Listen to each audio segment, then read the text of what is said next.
I won't be here. And it's my giving that provokes my divine health. So those people who don't understand giving, hey, they have come again. You are talking against your health. You are talking against your long life. You are talking against your generation, your children to come. You are talking about them. That's what you are doing. You are not setting yourself up. I got very wise very, very early. That's why at my age of 62, I still look very young. I mean 50, you know what I mean? You know, I'm always going up. It was 52 before. Now 62 is the target. You've seen the movies. You've read the novels. You've had the heated debates, at least twice during the group meet, and you still can't fathom what each other want? What husbands want and what wives really want. The new must-have relationship book by Michael and Bernice Hutton. Ignorance is not bliss, and false information and assumptions will only lead to heartache and frustrations. In this book, learn the keys that have unlocked the gateway of joy, peace, pleasure, and fulfillment in a successful marriage. Topics include 40 facts about marriage, engaging the force of wisdom, communication, money, sexual matters, and much more. Order your copy today. Please call, write, or visit our website using the information on your screen. Generating Finances for Ministry, the new book by Dr. Michael Hutton. Finance for Ministry is guaranteed only by running with and preaching his message and not yours. Going where he sent you, not where you prefer. Your divine provision is guaranteed at the place where God has commanded you to be. So it's very crucial that you discover where God has assigned you to be. When you are in God's location, doing what God has called you to do, your provision is guaranteed. Struggle, toil, suffering, and all those things are permanently eliminated when you find yourself in God's appointed location. Having absolute dependence on God as your source and operating as commanded and consistent practicing of the covenant, i.e. the law of sowing and reaping for both the minister and the ministry. Generating Finances for Ministry. Learn golden nuggets such as: your wages for bearing the mind of God is paid by the one who sent you. And remember, you are sent to the people and not by the people.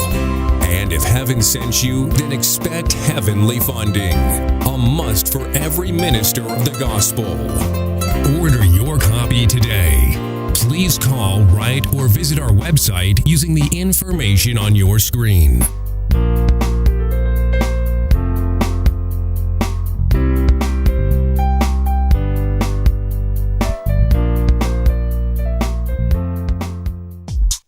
What is ministry? What many think ministry really is or is about is not what it is at all. Some are entering ministry today for all kinds of reasons: money, fame, wealth, charisma, etc., without settling down to understand the story behind the glory. Ministry is not about the glory we see, but settling down, investigate, and understanding the story behind the glory. So don't look at the results. Find out what they did to generate the results. And if you can do the same, you will see the same. This book has been written to quash those myths and ideas some have, so they don't make a shipwreck of both their faith and those who may follow them in rebellion. You don't build a ministry on people's gifts and talents. That is not the primary. You don't build a church on the pastor's gift of working of miracles. You build a church on the word. This book was birthed from my leadership training manual, Ministry 101, and includes ministry nuggets. Every legitimate ministry must begin with a certified sending. Failure-proofing your ministry. Because it's the sender who confirms what he told you to go and say. Zero tolerance for discouragement and much more. A man's secrets are in his stories, and their stories are in their books. Order your copy today. Please call, write, or visit our website using the information on your screen.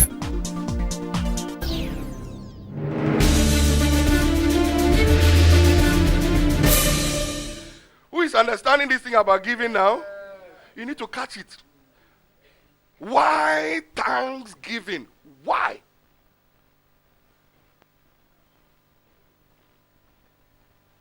Let's all read verse 11 together. It's important that you all read it together. Ready? Read. And the priest that maketh him clean shall present the man that is to be made clean, and those things that he brought before the Lord at the door of the congregation. Now go to verse 20. That's the last one. Verse 20. And the priest shall what? Offer. Are you there? Verse 20. Go. And the priest shall offer the burnt offering and the meat offering upon the altar, and the priest shall make an atonement for him, and he shall be clean. Then after he has done that, then you go back to Jesus. Church. The priest has pronounced you clean, so you go to Jesus for him to seal it.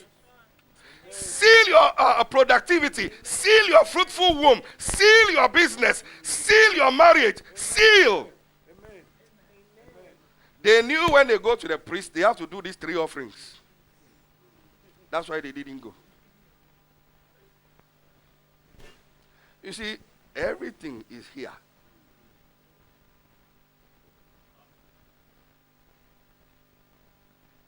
Every day they say offering. Change it. Every day they want me to live long. Every day they want me to live healthy. That's what you should be saying. That is why they ask me to give. So I'm happy about it. That's what you should be saying. Listen, every day they say tithe. Every day they say offering. Change the statement. Feel it the other way. Every day they ask me to give offering because they know it's good for me. Every day they say I should. Do you know what you should say now? With your nose, you understand now? Every day. And very often when you don't like what they are telling you to say, that's when you speak in your nose. Normally if you like what you are hearing, you speak normally. Every day they ask me to give so that I shall prosper. But the moment you start speaking in your nose, every day, you must know what you are saying. It's not correct. Every day. When was the last time you go to talk to your wife? You say, I love you. Your wife will say, get out of here. You don't speak in your nose if you are saying something you like.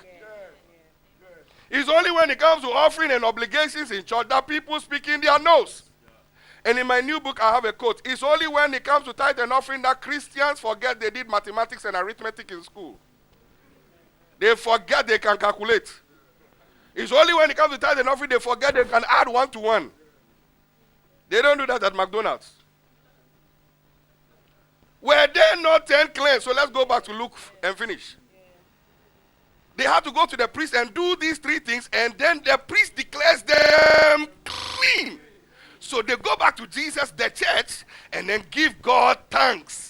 So Jesus looked at you and said, thy faith, because I told you on your way you'll be healed, and then you went and saw the priest and did what you had to do with the priest, and you have come back to church to acknowledge that I healed you, and you are settling down in church under the teaching ministry of your pastor. Whilst you are receiving the teaching, every area of your life becomes clean and whole. That is what it means. So you come back to church and settle down. So no leprosy can hang themselves on you anymore like a hanger. You can't stay in church and be leprous in any area of your life, not under a teaching ministry. No. You see, preaching brings excitement. Teaching brings establishment. You get preached to, inspired to give your life to Christ, inspired to be encouraged. Then you settle down in a teaching ministry and you are taught the word line upon line, precept upon precept to bring establishment to your life. You don't get one marriage seminar and you say, I've arrived. No, you keep hearing teachings on marriage and reading sound books on marriage to stay married. The last time you will see your wife, as beautiful as she looks, and as young as she looks, is only on the wedding day. The same with the husband. That's the last time both of you will see each other. Have you noticed that the way you look, the way you polish yourself with the white, do you know that you don't look like that since you married? You are beautiful, but you don't look like that glorious. That day has something specifically glorious. But after that, you begin to grow up. He is also growing, so he can't say you have developed, you have put on weight. So I can't consider. He has lost his hair too. So all of you are changing. Now, what keeps the marriage is sitting under a teaching ministry and staying thankful. Stay thankful that you are even married. That even somebody considered you. And learning the principles of marriage daily.